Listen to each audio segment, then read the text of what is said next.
Commercial LPG cylinder 7% महंगा। Oil marketing कंपनियों ने नए साल पर कमर्शियल एलपीजी सिलेंडर की कीमतों में तकरीबन 7% का ज़बरदस्त इजाफा किया है, जबकि घरेलू सिलेंडर की कीमत में कोई तब्दीली नहीं की गई।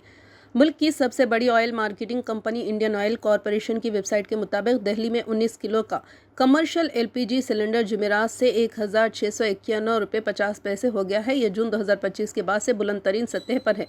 दिसंबर में इसकी कीमत 1,580 रुपये 50 पैसे थी। इस तरह इसकी कीमत में 111 रुपये का इजाफा हुआ है। इससे पहले दिसंबर में 10 रुपये और नवंबर में 5 रुपये सस्ता हुआ था। कमर्शियल गैस सिलेंडर होटलों, रेस्टोरेंट और ढाबों समेत तमाम गैर घरेलू मकासद के लिए इस्तेमाल होते हैं। मुल्क के दिगर मेट्रो शहरों में भी तकरीबन उतनी ही कीमतों में इजाफा किया गया है। कोलकाता और मुंबई में कीमत में 111 रुपये का इजाफा हुआ। कोलकाता में नई कीमत अब 1,795 रुपये और मुंबई में 1,642 रुपये 50 पैसे है। चेन्नई में कमर्शियल एलपीजी सिलेंडर आज से 110 रुपये बढ़कर 1,849 रुपये 50 पैसे में दस्तियाब होगा। दरियासना 8 अप्रैल 2025 से 14.2 किलोग्राम घरेलू एलपीजी सिलेंडर की कीमत में कोई तब्दीली नहीं हुई।